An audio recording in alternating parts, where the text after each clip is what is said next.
Glória a Deus. Eu cumprimento a amada igreja, com a paz do Senhor. Meus irmãos, podemos se sentar, em nome de Jesus.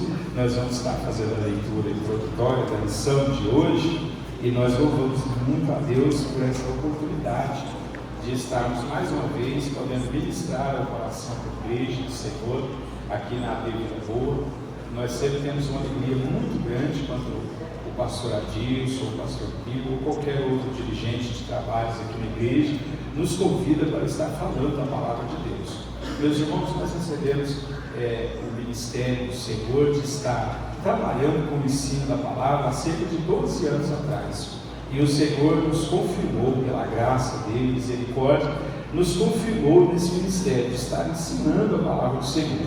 E de lá para cá, com muitos sinais, muitos sonhos, visões, Deus ele tem feito uma obra, tanto através das pessoas que Deus colocou no meu caminho para me ajudar nesse ministério, como também as pessoas que ouvem os nossos ensinos. E eu confesso aos irmãos que eu tenho aprendido muito. Cada oportunidade que nós temos de ministrar o ensino da palavra de Deus, eu confesso que eu já não sei quem aprende mais, se é a igreja ou se nós que estudamos, pastor Feliz, para poder ministrar o ensino da palavra de Deus. Porque Deus tem mistérios escondidos na sua palavra, que como a própria palavra nos ensina, Ele só revela aos que o temem. Os segredos do Senhor são para os que o temem e o buscam.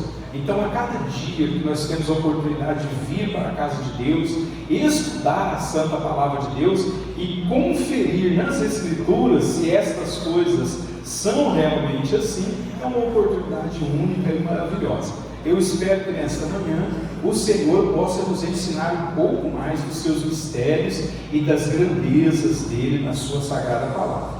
Quem tem a revista, abra ela na lição de número 3. Os irmãos já sabem, nós estamos estudando sobre o Santo Espírito, ou o Espírito Santo de Deus. E hoje, a lição número 3, ela vai trazer o seguinte tema: a ação do Espírito Santo antes do Pentecoste, ou seja, como que o Espírito Santo agia e trabalhava em todo o Antigo Testamento. A lição está maravilhosa, contém 3 tópicos espetaculares. Eu espero que a gente consiga decorrer sobre os 3. Todos os 3 tópicos hoje são muito importantes na palavra de Deus.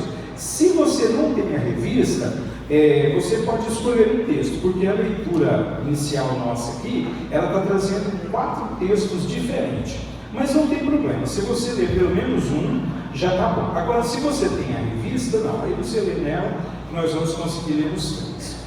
Meus irmãos, antes de fazermos a leitura aqui, eu quero advertir os irmãos que eu dei um probleminha ontem, na hora que eu saí da Hemodiálise. Às vezes assim, a gente tem alguns problemas quando sai da Hemodiálise, alguns inesperados. E ontem, eu não sei se eles exageraram na heparina ou o que aconteceu, meu nariz começou a sangrar. Então está com um leve sangramento. Se os irmãos perceberem, não assuste não, tá? Se eu ver que fica muito difícil aqui, a gente interrompe a aula, mas eu creio que vai dar para a gente passar, tá bom? Os irmãos não estranham. Lição número 3, a ação do Espírito Santo antes do Pentecoste. Textual: envias o teu Espírito e são criados, e assim renovas a face da terra. Salmo 104, versículo 30. Verdade aplicada: o mesmo Espírito de Deus que está atuante desde a criação e ungiu Jesus Cristo está conosco para nos ajudar em todo o tempo. Objetivos da lição: apresentar a participação do Espírito Santo na criação. Segundo, falar que o Espírito sempre agiu no Antigo Testamento. Terceiro, expor a presença do Espírito no ministério de Jesus. Textos de referência: Gênesis capítulo 1, versículo 2, Êxodo 31, versículo 3, Ezequiel 2, versículo 2 e Mateus 4, versículo 1. Diz assim: Gênesis 1, 2: e a terra era sem forma e vazia, e havia trevas sobre a face do abismo, e o Espírito de Deus se movia sobre a face das águas. Êxodo 31, 3. e o enchi do Espírito de Deus, e de sabedoria, e de entendimento, e de ciência, e de todo artifício. Ezequiel 2. Então entrou em mim o Espírito, quando falava comigo, e me pôs em pé, e ouvi o que me falava. Mateus 4:1. Então foi conduzido Jesus pelo Espírito ao deserto para ser tentado pelo diabo. Na leitura aqui, irmãos, introdutória da nossa lição, nós já percebemos os textos que foram lidos, que foram citados, como o Espírito Santo atuava de forma poderosa em todo o Antigo Testamento. Eu estava estudando e procurando algumas fontes para a gente poder trazer para os irmãos, e eu encontrei num livro muito bom de teologia que eu tenho em casa, a seguinte informação: o Espírito Santo no Antigo Testamento, ele trabalhou o tempo todo, em todos os 39 livros da Bíblia, de 3 formas distintas. A primeira forma que ele trabalhava, o Espírito Santo trabalhava e era revelado no Antigo Testamento como Espírito Criador do Cosmos. É o que nós vamos ver no tópico 1 da nossa lição. O Espírito Santo de Deus agindo na criação de toda a terra, de todo o cosmos. Toda a criação foi executada pela ação poderosa do Espírito Santo de Deus. Segunda forma que nós encontramos o Espírito Santo trabalhando no Antigo Testamento. Ele trabalhava como espírito dinâmico ou doador de poder.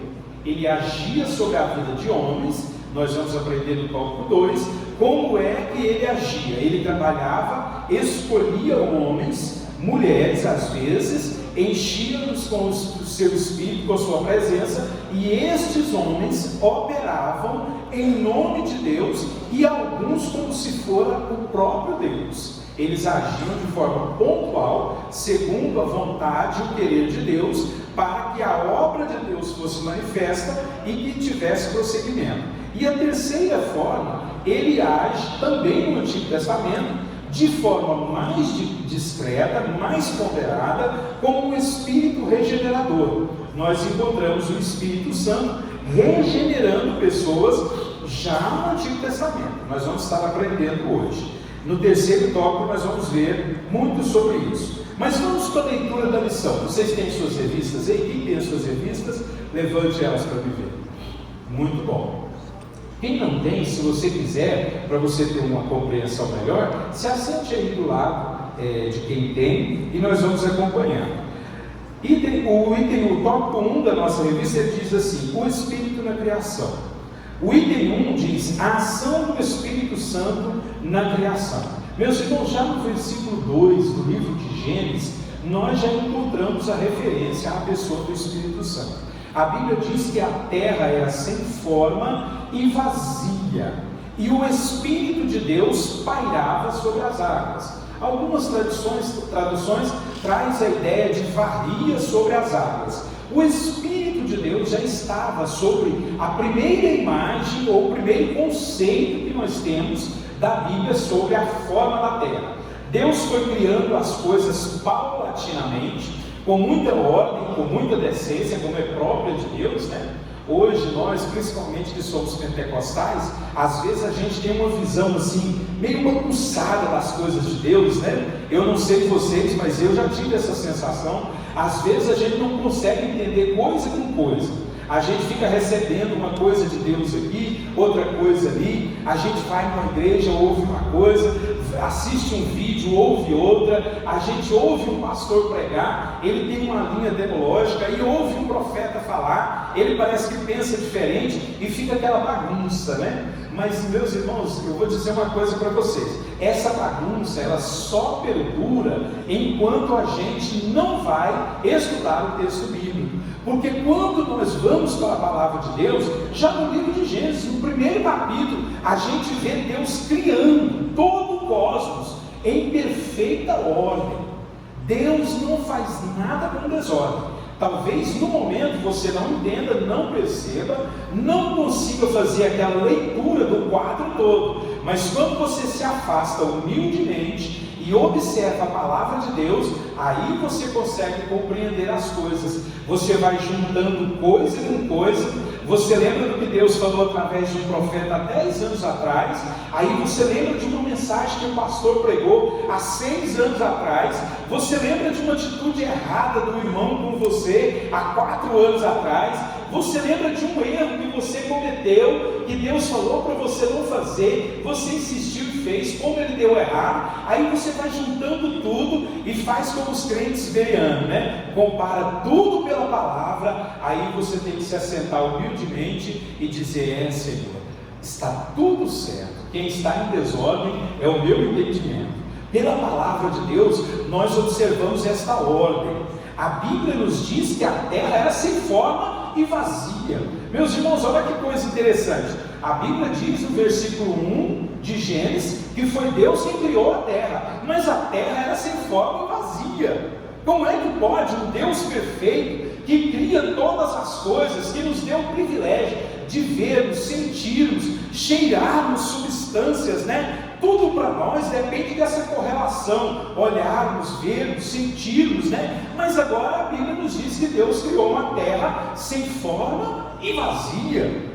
Parece desconexo, né? Parece uma contraposição, vamos dizer assim, uma antagonia. Mas quando nós olhamos mesmo para o jeito de Deus trabalhar e observamos, nós entendemos o porquê. Por que Deus criou a terra sem forma e vazia? Porque Deus faz tudo com ordem e de forma crescente, progressiva. Deus criou primeiro sem forma e vazia, aí a terceira pessoa da Trindade entrou em ação. Ele estava pairando sobre a fonte das águas, estava fiscalizando, vistoriando tudo. E aí, à medida que Deus pensava como seria a terra, ou imaginava, eles que são 3 em 1, o Espírito Santo já recebia a ordem e começava a atuar. A Trindade estava na criação e formação de todas as coisas que nós temos hoje. Essa terra firme e sólida que nós pisamos, os mares, os oceanos, por onde nós flutuamos, de onde nós tiramos os peixes, né? Tiramos alimento para a nossa vida, o ar onde ficam as aves, né? Toda a fauna, toda a flora, tudo estava no coração de Deus, e o Espírito Santo só ia recebendo a direção, e progressiva e ordenadamente ele ia criando todas as coisas. Olha que maravilha, irmãos. O Espírito de Deus, 2 coisas me chamou a atenção nesse tópico 1 aqui. Primeiro, irmãos, o Espírito Santo, mesmo sendo tão sensível, porque a Bíblia nos diz que o Espírito Santo é sensível, como que ele pode unir em si mesmo, reunir em si mesmo essas 2 qualidades tão antagônicas? Ele é sensível, mas ao mesmo tempo extremamente poderoso, a ponto de chegar e habitar no lugar e as coisas passarem a existir. O apóstolo Paulo, em Romanos 4, ele diz: porque Deus chama a existência as coisas que não são, como se já fossem. Deus olha para o nada e diz: haja, e começa a ver. E quem é que é o agente operador dessas maravilhas, dessas coisas? O Espírito de Deus.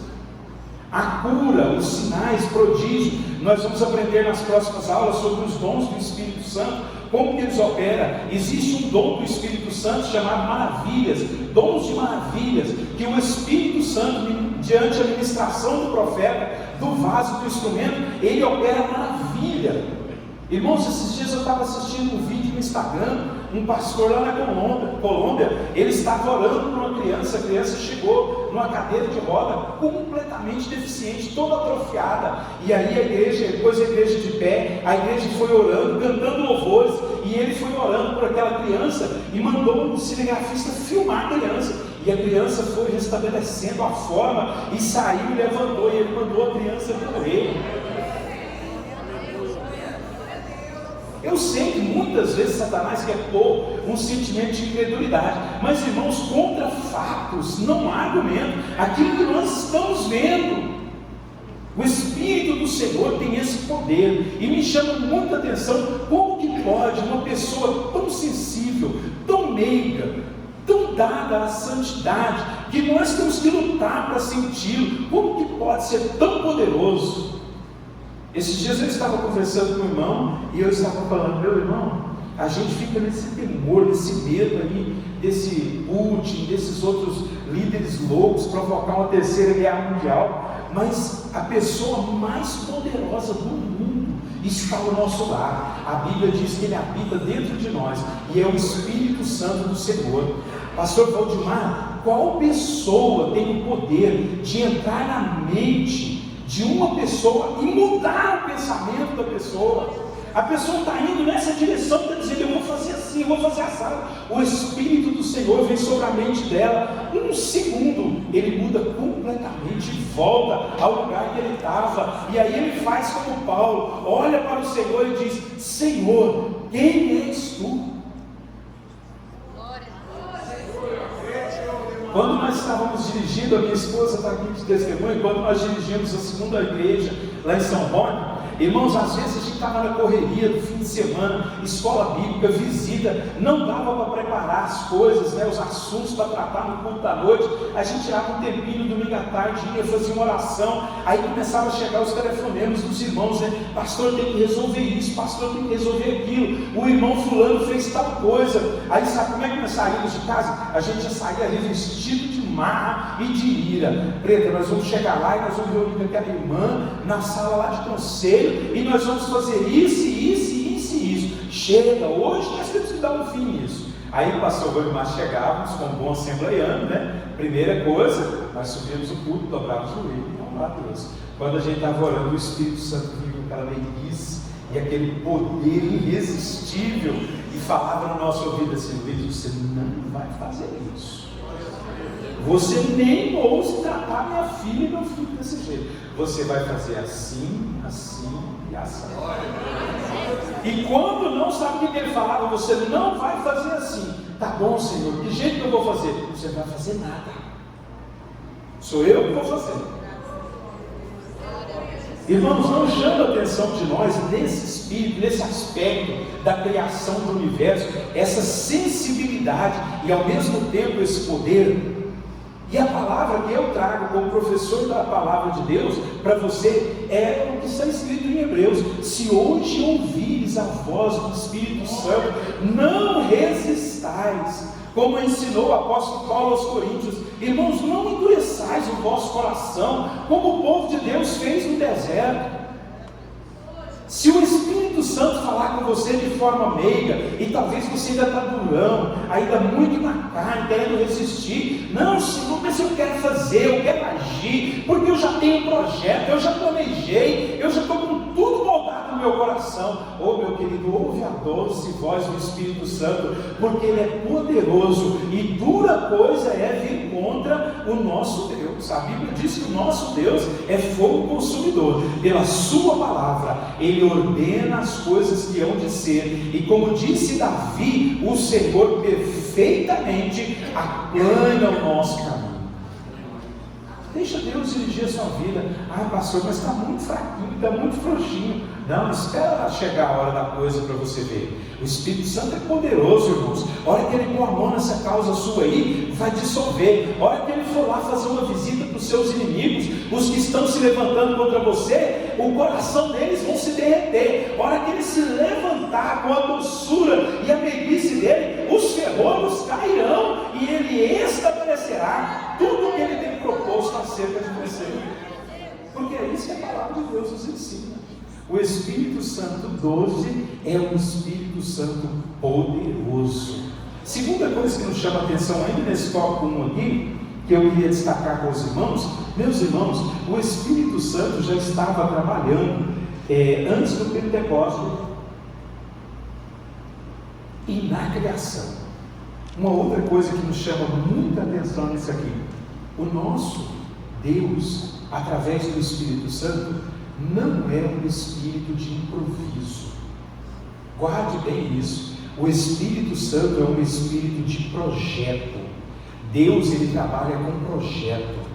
Quando Deus visitou Jacó lá no Vale de Jaboque, que ele estava na sua maior aflição, depois daquela batalha, Deus visitou ele e falou para ele: Jacó, não te deixarei e não te desampararei, até que eu haja cumprido na sua vida tudo quanto eu tenho proposto acerca de ti. Jacó estava naquela luta, pensando: será que Deus tem um projeto comigo? Será que Deus vai me abençoar? Será que Deus vai me revestir com a sua bênção? Deus veio e falou para Jacó: Jacó, eu tenho um projeto com a sua vida. E esse projeto não começou em você, começou lá no Gênesis e vai passar por você. No segundo tempo da promessa que Deus fez a Abraão, Deus falou: Abraão, eu vou fazer de ti uma bênção, vou fazer de você uma grande nação, e eu darei aos seus descendentes essa terra. Meus irmãos, olha como o Espírito Santo trabalha hoje, no presente, mas respeitando um projeto eterno. Quando Deus criou a terra sem forma e vazia, Ele começou a colocar coisas ali. Ele foi colocando o dia, o sol, a noite, a lua. Ele colocou os répteis, colocou os seres dos mares. E aí, por fim, Ele veio e colocou quem?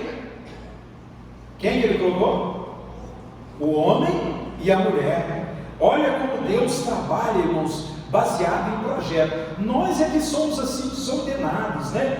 Nós queremos fazer, mais ou menos, nós aproveitamos que Deus é que traz o impulso profético sobre nós, e a gente quer trabalhar assim sem projeto, né? Mas Deus não. Deus, Ele trabalha com projeto. E até a nossa bagunça ou a nossa desordem, irmãos, coopera para essa ordem e para esse projeto de Deus.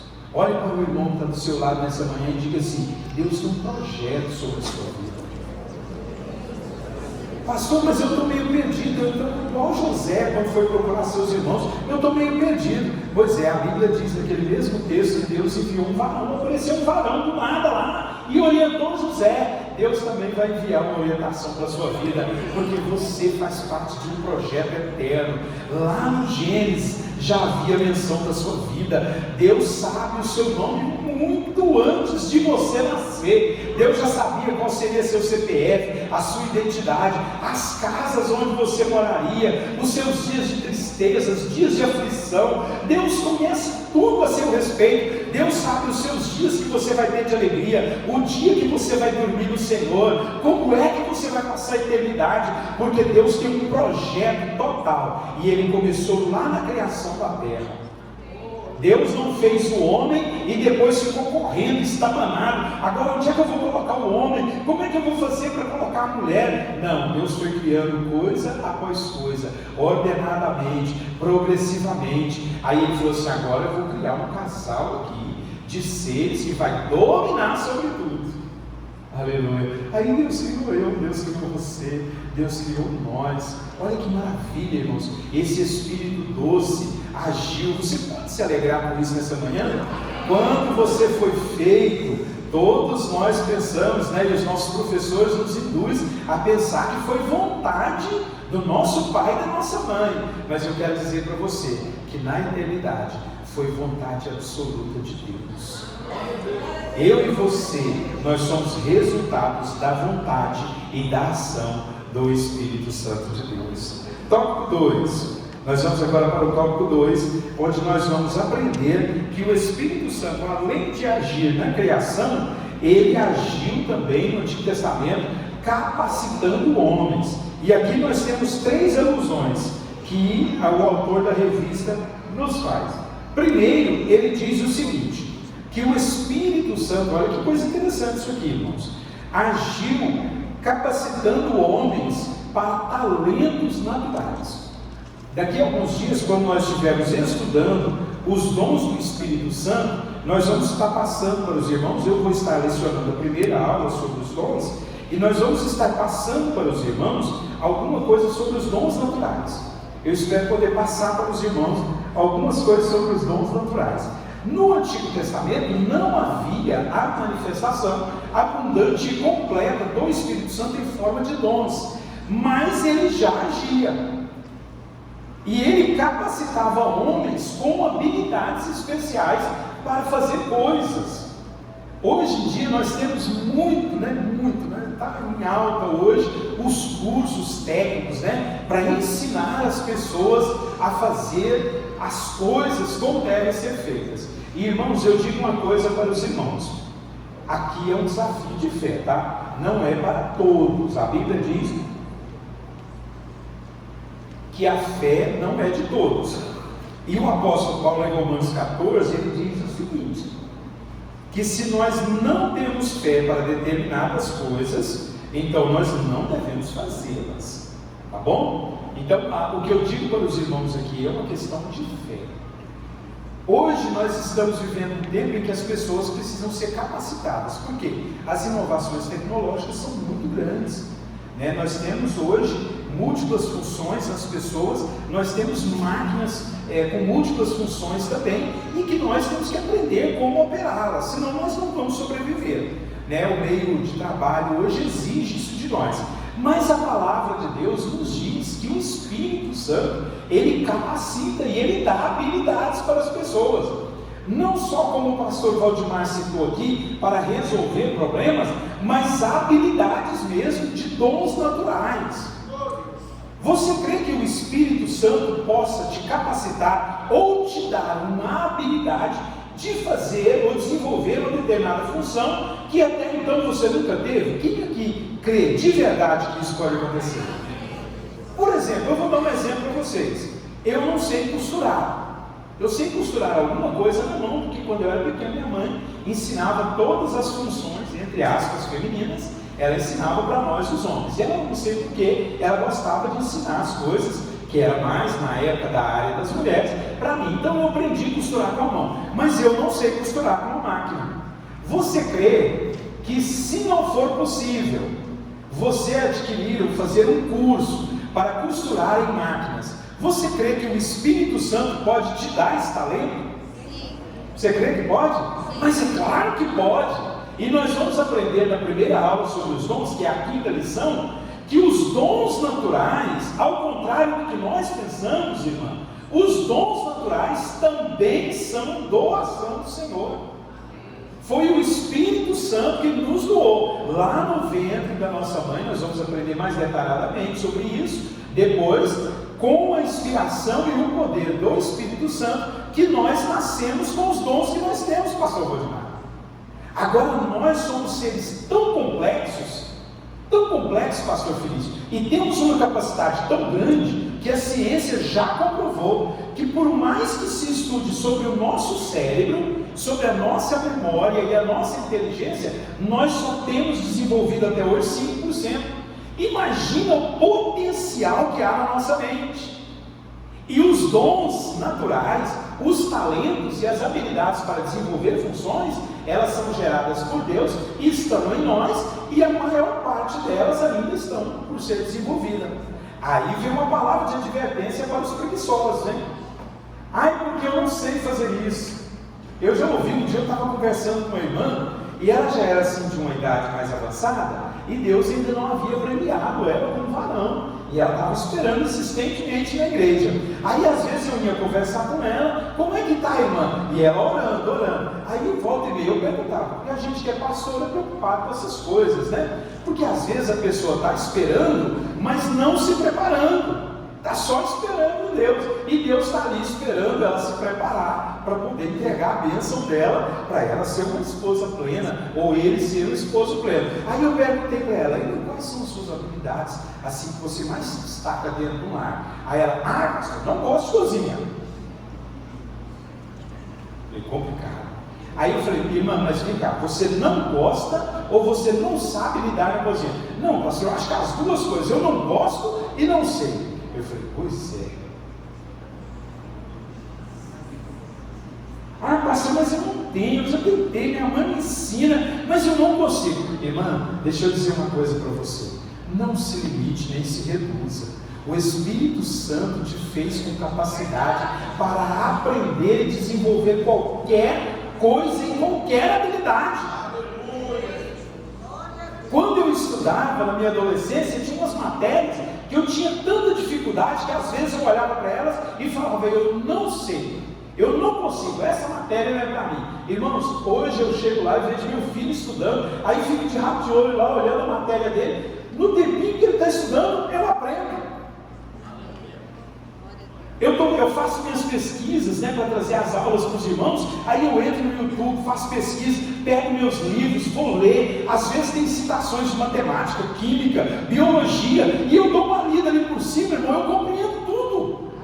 E eu fico fico pensando, meu Deus, por que eu não aprendi assim desse jeito quando eu era mais jovem? Porque eu tinha preguiça. Eu mesmo aceitei aquela limitação, eu não conseguia entender que o meu cérebro estava sendo usado só uns 3 ou 4%.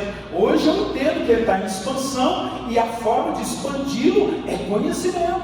Quanto mais eu uso, mais eu aprendo. Quanto mais eu me dedico com sinceridade e me disponho, mais o Espírito de Deus vai agir na minha vida e aperfeiçoar dons. E aí o que eu vou fazendo? Eu vou acrescentando talento. Há mais talento e há mais talento. Meus irmãos, como é que você acha que um pastor consegue administrar uma igreja?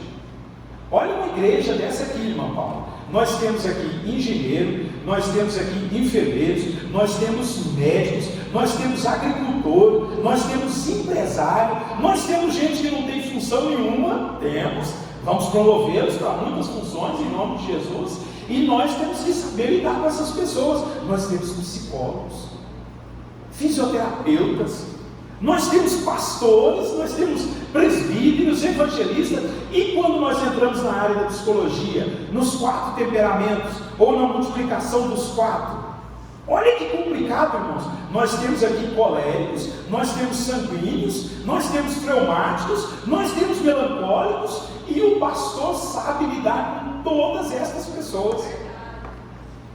O pastor vem conversar comigo, eu peço audiência, você está lá com ele, vem trazer meus problemas de família. Olha, pastor, meus problemas de saúde. O pastor conversa comigo, ele deu um conselho para mim.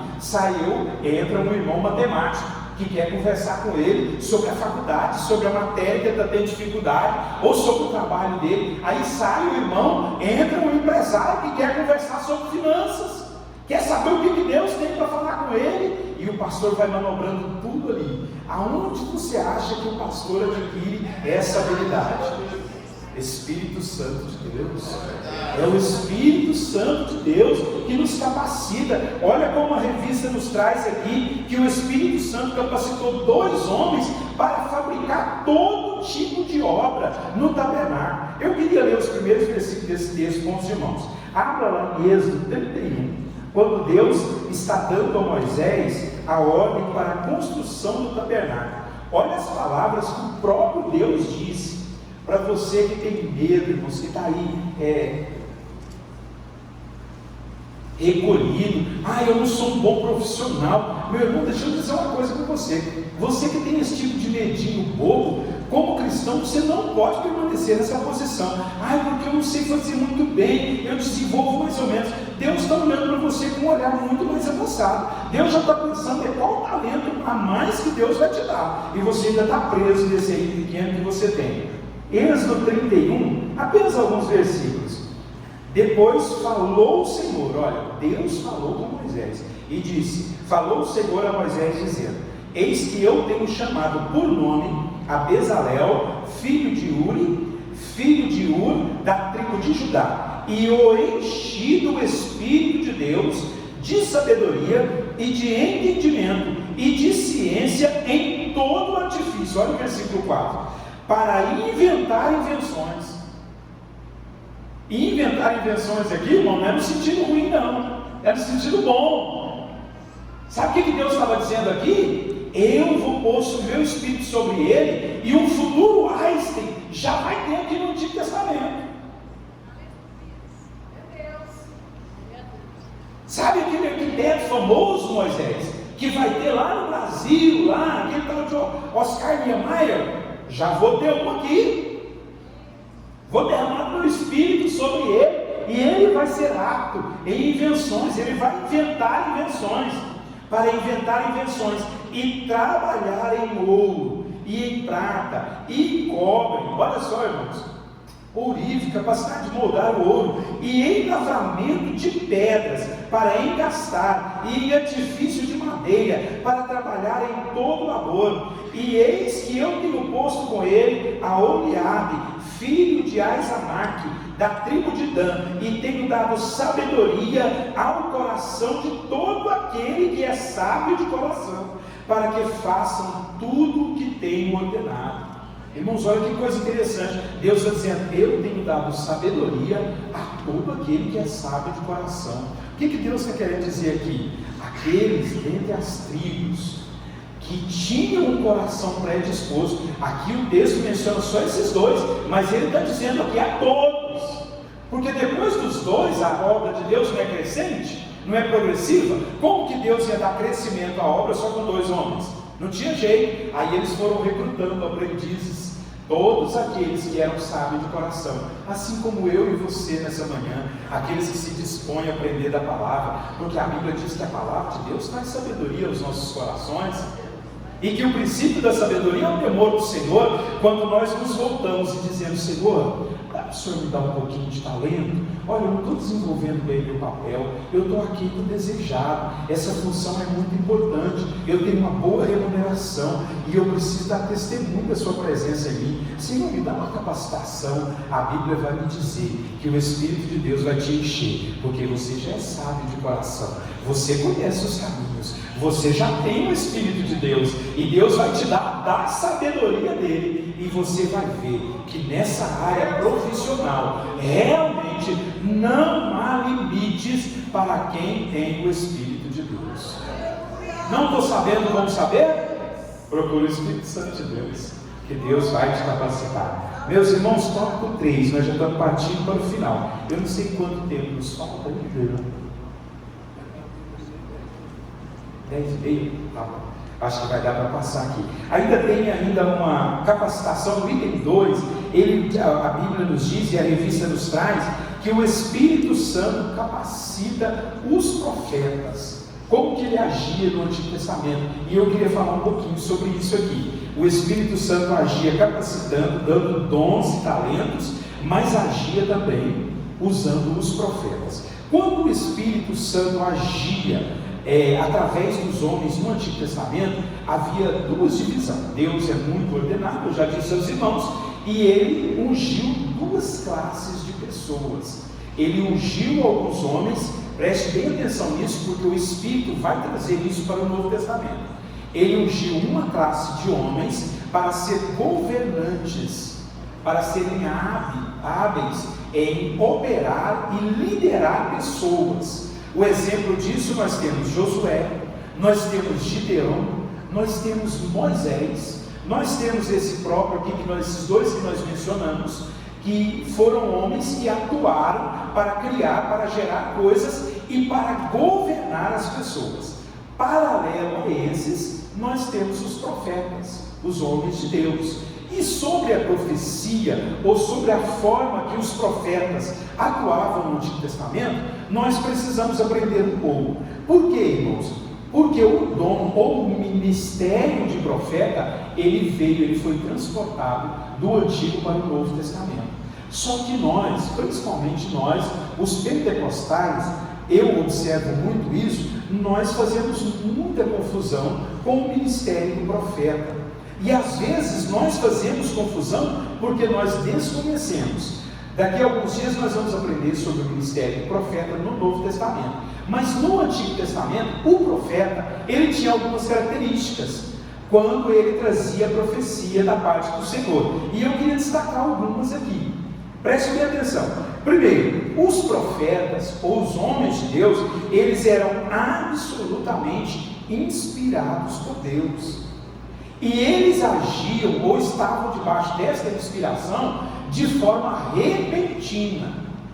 Por que é importante nós destacarmos isso aqui? Porque muitas pessoas, eles querem ser profetas dentro da casa de Deus, e muitos irmãos seguem esses profetas.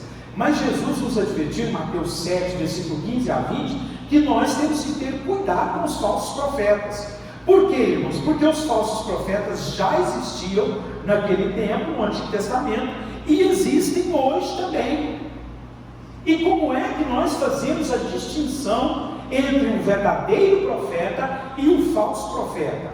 O Antigo Testamento, em Ezequiel 13, versículo 2, ele nos dá uma dica de como que nós podemos diferenciar. De pronto, chega um irmão e profetiza sobre nós. Como é que nós distinguimos? Ezequiel 13, 2 nos diz que Deus levantou Ezequiel e disse: vai lá no meio do povo, procura os falsos profetas, que têm visões que não são de mim, têm sonho e profetizam segundo o seu coração.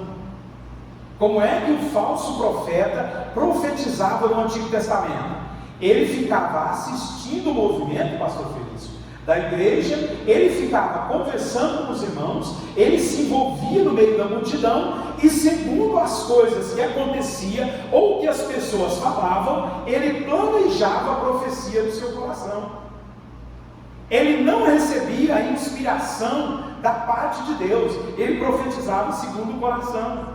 Aí Jesus vem e mata essa prática maligna no meio dos profetas. Em Mateus 7:15 a 20 ele diz: tende cuidado com aqueles que vêm até vós vestidos como ovelhas, mas que por dentro são lobos devoradores. Versículo 16 ele diz assim: olha, preste atenção nos frutos, como é que eles se comportam, porque o profeta que é falso, irmãos, ele não tem a profecia revelada, ele fala do coração.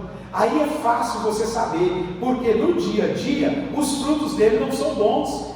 E aí eu aprendo uma lição com Jesus. Você quer aprender a examinar um profeta e uma profecia? Não tenha pressa, você precisa observar os frutos.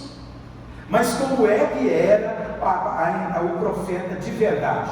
O profeta de verdade, irmãos, ele estava no meio do culto. O culto já estava correndo em oração, em louvor e adoração, ou a reunião que eles faziam, as pessoas estavam em oração, buscando a Deus. Aí a Bíblia nos diz que vinha sobre eles o Espírito do Senhor e tomava um determinado indivíduo.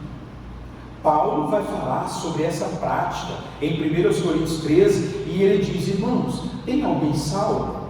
Tem alguém cântico? Tem alguém uma palavra? Tem alguém profecia? Podeis todos profetizar, mas no máximo 3 é o ideal no culto, e um depois do outro. Por quê? Porque o Espírito Santo é ordeiro. Um levanta, porque o Espírito Santo levantou, toma ele, inspira, e ele fala como se fora o próprio Deus. No momento da inspiração do profeta, meus irmãos, a Bíblia nos diz, Paulo nos diz, que ele é o maior dentro da igreja. Como é que funciona isso? Nos dias de hoje, no Antigo Testamento, nós temos lá a história de Josafá. Josafá, o rei Senaqueribe, mandou afrontá-lo, dizendo que ia dizimá-lo. Ele correu para a casa do Senhor e foi orar, e começaram a orar. Aí a Bíblia diz que o Espírito veio e tomou um profeta. Ele se levantou no meio da congregação e disse: assim diz o Senhor. Era o próprio Deus. No momento da profecia, preste bem atenção, no momento da profecia, o profeta é o maior dentro da igreja. Ele é maior do que pastor, ele é maior do que o bispo, ele é maior do que qualquer um, no momento da profecia. Enquanto Deus está sobre ele, Deus veio, falou, manifestou a vontade pontual dele sobre a igreja. O espírito de profecia sai, aí o profeta volta lá para o lugar dele. Aí ele é menor que quase todos os líderes da igreja. Aí ele é menor do que o bispo, ele é menor do que o pastor, principalmente menor do que o pastor, porque o profeta sem o espírito, ele não é profeta, ele só tem um título. Os irmãos conseguem entender isso aqui? Quem é o maior dentro da nossa igreja? É o pastor. Na hora que o Espírito toma o profeta se alinha e passa. Por que é assim, irmãos? Porque o profeta falando é o próprio Deus. E quem é maior do que o nosso Deus? Não é isso que nós aprendemos? Agora, qual que é o problema que nós estamos tendo hoje? São os falsos profetas e muitas vezes os profetas iniciantes que não têm experiência. Eu já vi muitos profetas começando, irmão, quando ele começa a ser usado por Deus em profecia, a primeira coisa que ele faz, se revolta contra as diretrizes do pastor. Você já observou, já congregou numa igreja assim? Que o profeta, ele não vem na escola bíblica, ele não vem nos cultos de ensino, ele não é amante de estudar teologicamente a palavra. Tudo que o pastor faz ou fala, ele é contrário, porque o pastor não combate o pecado, porque o irmão está pecando. Ele não consegue entender que o pastor, ele está posto na igreja para liderar, para trabalhar em amor, para andar com as pessoas, para cuidar da vida espiritual. Aí ele resolve se colocar contra o pastor ou contra os líderes. Porque aquele irmão, ele quer tudo, é pela Bíblia, ele quer ensinar a Bíblia. Eu não, irmão, Deus vem e me dá na hora. Cuidado, meu filho, cuidado. Talvez você até seja um profeta mesmo, talvez Deus tenha te chamado para isso, mas é o momento. A inspiração de Deus, ela é tudo na vida de um profeta, e é só no momento. Quando o Espírito sai de nós, nós temos que fazer como o apóstolo Paulo nos ensinou: reconheçais e tenhais em grande estima aqueles que presidem sobre vós. E é uma hierarquia, começa no nosso pastor, passa pelos evangelistas, pelos presbíteros, pelos diáconos, passa pelas irmãs líderes do ciclo de oração, aonde você estiver colocado. Quem tiver posto líder sobre você, você tem o dever de respeitar, porque Deus não trabalha contra a hierarquia.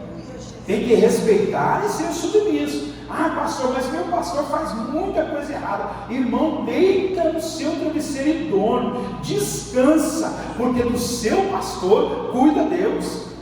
E eu sou pastor há algum tempo, eu vou dizer uma coisa para você: eu preferiria, pastor Felício, ser cuidado por vocês do que ser tratado por Deus. Porque quando Deus vem tratar conosco, pastor Valdemar, o negócio não é brincadeira.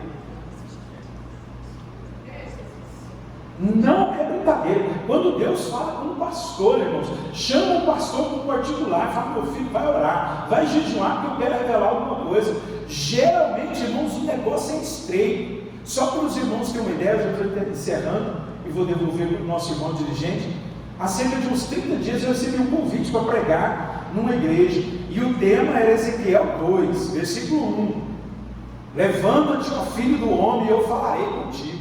Aí quando a irmã me deu o convite, 30 dias antes, eu comecei a orar. E eu tenho assim um particular com Deus: toda pessoa me liga, me passa o tema, o convite, na hora Deus já me dá a mensagem. E aí eu só fui esboçando, estudando, procurando referência, e aí Deus começou a falar comigo. E aí quando Deus foi desenvolvendo a mensagem no meu coração, irmãos, eu fui assim, eu vou tentar fazer uma ilustração. Eu estava todo empolgado, porque esse tema é empolgação pura, né? Levanta, tipo, Deus vai me usar para levantar a igreja, para animar os irmãos. Aí eu li o tema, estava todo pavãozão assim, Deus vai me dar uma mensagem. Aí Deus foi falando comigo, e eu fui recuando. Irmãos, quando faltava 4 dias para a mensagem, o Senhor veio e falou comigo numa manhã. Eu estava estudando, o Senhor veio e falou comigo: Luiz, ai de ti se você recuar. Aonde eu te mandar, você irá, e tudo quanto eu te disser, você falará. Irmãos, pensa num homem que procurava um buraco para entrar. Porque a voz de Deus é como eu disse aos irmãos: quando o Espírito Santo fala conosco, ele é doce, ele é sensível, a gente sente o amor, mas a gente sente o impacto também e o peso da responsabilidade. E na verdade nós não temos para onde correr. E é assim que Deus agia na vida dos profetas. Quando o Espírito vinha, eles não tinham vontade própria. Meus irmãos, o profeta não tem vontade própria. Na última terça-feira eu preguei uma palavra aqui, e eu cheguei em casa, eu estava conversando com a minha esposa e falando: Preta, eu senti um misto poderoso em cima do púlpito. Eu senti um misto assim de amor, um amor de Deus pela igreja de Vila Boa. Parece que Deus estava abraçando toda a igreja, mas por outro lado eu senti uma ira, uma indignação do Senhor com algumas atitudes que nós ainda insistimos em ter diante das lutas, das dificuldades. Irmãos, eu mostro para você o esboço que eu fiz antes de vir para cá. Eu estava planejando uma palavra, pastor Felício. Aí a hora que eu estava orando, eu dobrei o joelho, já era 15 para 6. Falei: vou orar um pouco para Deus me dar graça. Aí comecei a orar, o Senhor falou assim: você vai pregar no Salmo 27. Eu falei: meu Deus, que maravilha, Salmo 27 é bênção, é poder, é autoridade. Aí eu fiz lá minhas anotações, fiz porque graças a Deus eu tenho essa habilidade, Deus me deu. Fui anotando tudo, cheguei aqui, pensei: vai ser uma palavra maravilhosa, vai ser um docinho. Irmãos, Deus nos abençoou com uma palavra enérgica, um tutano mesmo, um mocotó. E eu saí daqui, eu confesso para os irmãos, sem saber até para onde ia, porque o primeiro a ser corrigido foi eu. E aí eu fiquei pensando em casa, falei, Senhor, como é que a gente faz para driblar o Senhor? Aí o Senhor falou assim, quando eu quero usar um profeta, eu pego ele de salto, é de improviso, é na hora, e Deus vem com um poder que você não tem como fugir. Era assim que atuavam os profetas no Antigo Testamento. Deus vinha, tomava, e até os reis tinham que ouvir, porque todos nós temos que ouvir quando o Senhor vem falar conosco. E aí no tópico 3, o comentarista da revista encerra a lição dizendo que esse mesmo Espírito que atuou sobre esses homens estava sobre Jesus Cristo e por fim está sobre a igreja. Ele não estava sobre a igreja, ele está sobre a igreja. Por isso que hoje nós temos tanto a manifestação de profetas na condição de indivíduo como na condição de igreja. Você já observou que tem culto que a gente chega, irmãos, senta ali, aí começa os louvores, e a gente pensa assim, não vai dar nada, hoje não vai dar nada. Aí Deus começa, Deus enche um vaso, aí vem o grupo, canta, a gente fica cheio, vem o irmão dar um testemunho, a gente se abastece mais, vem o pastor, traz uma palavra, a gente fica mais cheio. É Deus, é esse Espírito Santo de Deus, usando a sua igreja para fortalecer vidas. Deus muitas vezes age no indivíduo para fortalecer uma comunidade, mas às vezes ele age na comunidade para fortalecer um indivíduo. Você crê, irmãos, que Deus pode, Ele é capaz de usar a igreja todinha num culto de 2 horas para falar com você individualmente, para dizer que te ama e para dizer acima de tudo que o Espírito dele está no controle, ele tem um projeto, ele está agindo nas nossas vidas. A igreja é a representante viva e legal desse Espírito poderoso, e através de nós, a igreja do Senhor, esse Espírito ainda vai fazer coisas muito maiores do que tem feito até agora. Eu creio, você crê assim? Em nome de Jesus, vamos ficar de pé e vamos orar a Deus. Tem mais 5? Eu vou gastar esses 5 minutos orando com os irmãos. Nós vamos fazer uma oração aqui e pedir ao Espírito de Deus que venha nos tomar mesmo. Irmãos, nesses últimos tempos, ouça o que eu vou dizer para você. O mundo e o diabo estão agindo com força total, e eles estão querendo nos pegar de assalto. Tudo está sendo preparado para que a gente não pense, para que a gente não analise, para que a gente vá sendo envolvido, mas o Espírito Santo de Deus tem preparado uma resposta através da sua igreja. Eu creio que nesses dias o Espírito de Deus vai levantar pessoas simples, irmão, como Davi, lá por detrás das malhadas. Você que está sentadinho aí dizendo, eu não posso, eu não sou, eu não consigo, mas não consegue mesmo, eu também não conseguia, eu não conseguia nem largar meus pecados, irmãos, e hoje eu estou aqui ensinando a palavra de Deus, porque Deus me visitou, me salvou, me remiu, me ensinou, está me ensinando, e está me capacitando, e vai capacitar você também. Pastor, mas eu sou o menor da minha família, a minha família é a menor aqui da Dívida Boa, glória. Veja o Juízes capítulo 6, que você vai entender o recado de Deus para a sua vida. Deus está capacitando. Pastor, mas eu me acho meio grandão assim, eu sou um cara inteligente, eu tenho várias formações, eu tenho dons naturais, eu tenho habilidade. Meu querido, chega na sua casa hoje, entra no seu quarto e fala, Senhor, tudo que eu tenho, tudo que eu sou, eu entrego a Ti, Senhor. Para que o Senhor use, sacrifique os seus dons e talentos na mão do Senhor, e você vai ver Deus operar. Feche seus olhos, vamos orar. Senhor, nosso Deus e nosso Pai, é em nome de Jesus que nós oramos ao Senhor nesta manhã. Pai, me perdoa se as minhas palavras não foram adequadas para ensinar ou transmitir a Tua voz, mas o Senhor é poderoso para explicar, para ensinar, para dar outra dimensão. Pai, abençoa a Tua igreja presente aqui na Dívida Boa esta manhã, unge os Teus filhos, Senhor, acrescenta os dons, traga mais habilidade aos Teus servos nesta manhã, reveste eles com os dons naturais, espirituais e ministeriais. Senhor, levanta os teus santos profetas, até aqueles que estão escondidos no meio da multidão, aqueles que estão acanhados, que são tímidos, que estão com medo, como Moisés, aqueles que dizem que não sabem falar. Pai, levanta eles nesta manhã, põe a tua palavra na boca deles e unge-os para fazer a tua obra neste tempo, segundo a tua vontade e o teu projeto, em nome de Jesus. Amém e amém. Que Deus abençoe os irmãos, em nome de Jesus.